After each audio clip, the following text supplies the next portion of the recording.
Hey guys, what's up? I'm 1Sajan Editz and welcome back to my channel. I hope हजुरहरु सबैजना सन्चै हुनुहुन्छ। र guys आज चाहिँ हाम्रो फोटो एडिटिङको कन्सेप्ट भनेको चाहिँ बटरफ्लाई फोटो एडिटिङ हुनेछ, जहाँ चाहिँ हाम्रो वरिपरि हामी बटरफ्लाई उडाउने छौं है।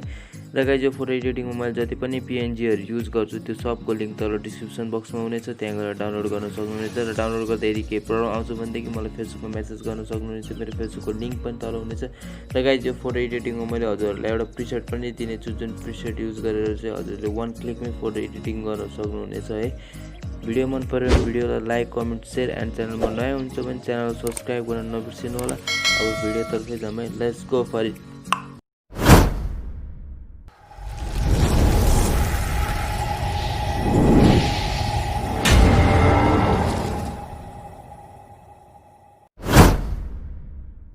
सो गाइस, सबैभन्दा पहिला हजुरहरुले PicsArt एप्लिकेसन ओपन गर्नुपर्ने हुन्छ र ओपन गरिसकेपछि कुन फोल्डर एडिट गर्ने हो त्यसलाई एड गर्नु होला। र एड गरिसकेपछि सिम्पली अब हामी एड फोटोमा जान्छौं र एड फोटोमा गएर हामी हाम्रो बटरफ्लाईको पीएनजी लिन्छौं र यसलाई ब्लेन्ड मोडमा गएर स्क्रिन गर्दिन्छौं र हाम्रो फेसको अगाडि लान्छौं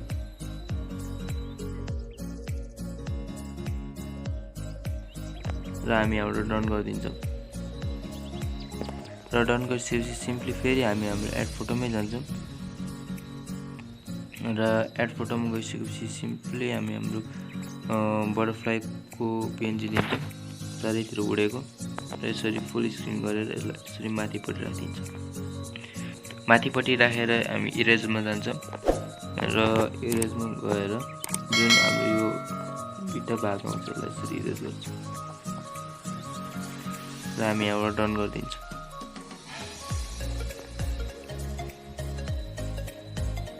र डन गरिसकेपछि फेरि एड फोटोमै जान्छौं र त्यही पीएनजी लाई फेरि लिन्छौं हामी।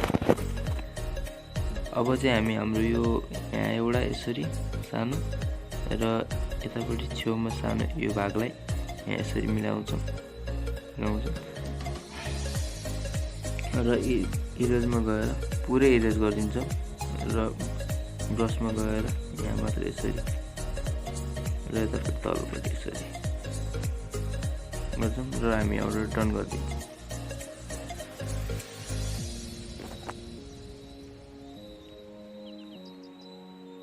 र डन गरिसकेपछि सिम्पली फेरि हामी हाम्रो एड फोटोमा जान्छौं र हामी यो लाइट्सको पीएनजी लिन्छौं र यसलाई हामी यसरी चेप्टो बनाइदिन्छौं र तलपट्टि यसरी राखिदिन्छौं ताकि यो बटरफ्लाईको लाइट हाम्रो यो वालमा पनि परोस् भनेर। र यसलाई ब्लेन्डिङ मोडमा गएर ओभरले गरिदिन्छौं। अब यसलाई हामी यहाँ लेयरमा गएर डुप्लिकेट गरिदिन्छौं र यतापट्टि पनि लगाउँछौं। यसको ओपेसिटी हल्का माइनस राख्छौं डिटेलमा र हामी डन गरिदिन्छौं। र डन गरिसकेपछि फेरि एड फोटोमै जान्छौं र त्यही लाइटको पीएनजी फेरि लिन्छौं हामी र अब चाहिँ हामी यसलाई ब्लेन्ड मोडमा गएर स्क्रिन गरिदिन्छौं र हाम्रो यो बडीमा पनि लाइट आउनको लागि यसरी ठुलो बनाइदिन्छौं र लेयरमै गएर डुप्लिकेट गर्छौं र माथिपट्टि यसरी लगाइदिन्छौं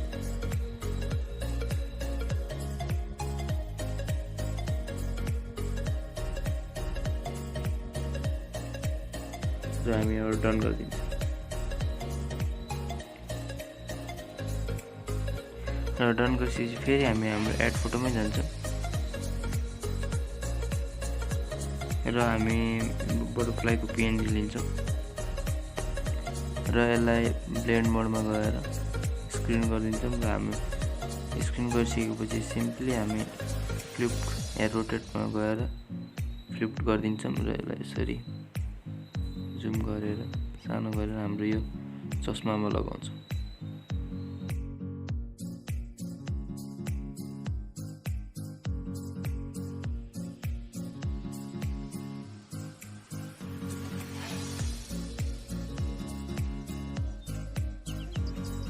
पर्फेक्ट। अब हामी एउटा डन गर्छौं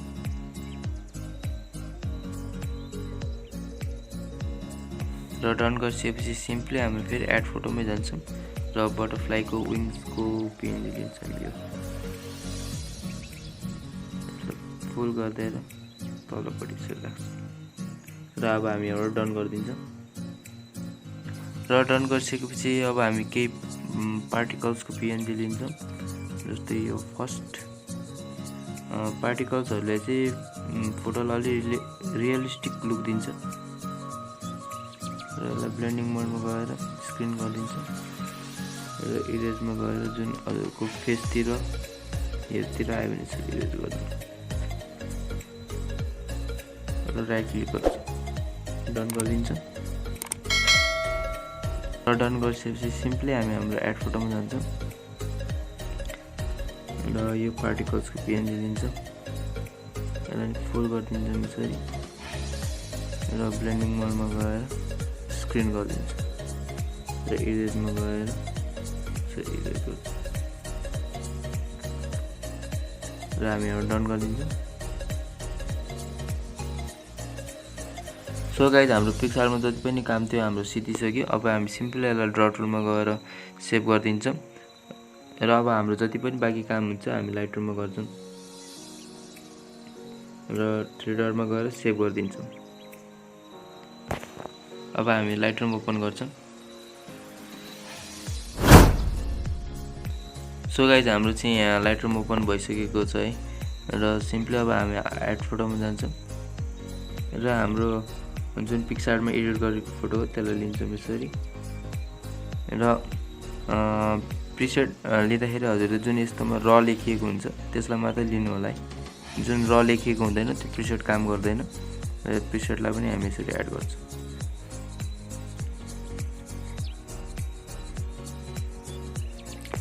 सो गाइज हाम्रो चाहिँ पिक्चर एड भइसकेको छ है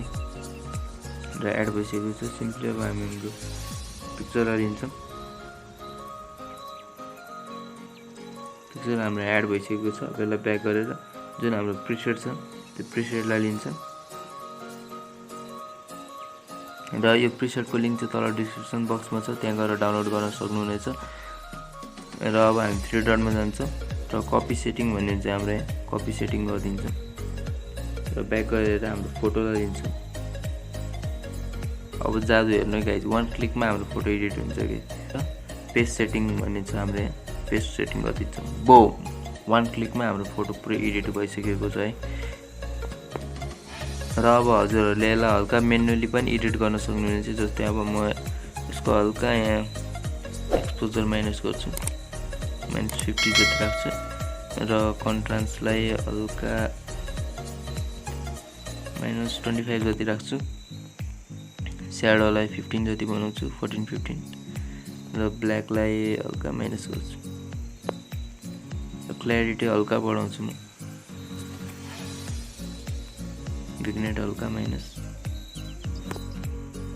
र सिलेक्टेड टुलमा जान्छौँ र सिलेक्टेड टुल चाहिँ लाइट रुमको प्रिमियम भर्जन या मोडेड भर्जनमा आउँछ त्यसको लिङ्कमा तल डिस्क्रिप्सन दिएको छु त्यहाँ गएर डाउनलोड गर्न सक्नुहुनेछ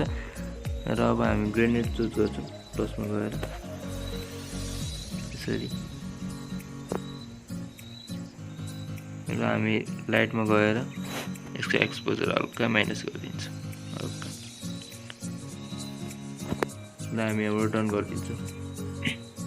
सो गाइज हाम्रो पिक्चर चाहिँ रेडी भइसकेको छ है अब हाम्रो पिक्चरलाई हामी बिफोर आफ्टर गरेर हेर्छौँ पिक्चरमा फोटो कस्तो थियो र लाइट रुममा हामीले प्रिसेट युज गरिसकेपछि हाम्रो फोटो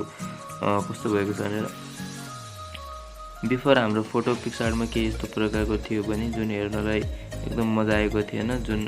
एकदम फेक जस्तै देखिएको थियो भने यसलाई हामी लाइट रुममा कलर ग्रेडिङ गरिसकेपछि जुन प्रिसेट युज गरिसकेपछि हाम्रो फोटो एकदम खतरा देखिएको छ है र गाइज अब यो फोटोलाई हामी यहाँ सेयरमा जान्छौँ र सेभ टु डिभाइस भन्ने हुन्छ सेभ गरिदिन्छौँ सो गाइज यो भिडियो यति नै हो आई होप हजुरहरूलाई भिडियो मन पर्यो भने भिडियोलाई लाइक कमेन्ट सेयर एन्ड नयाँ कन्सेप्ट केमा चाहिन्छ तल कमेन्ट गरिदिनु होला र च्यानलमा नयाँ हुनुहुन्छ भने च्यानल सब्सक्राइब गर्न नबिर्सिनु होला म यस्तै नयाँ एडिटिङ लिएर जानेछु अब नेक्स्ट भिडियोमा भेटौँ न तबसम्म एडिटिङ गर्नु मज गर्नु लभ यु बाई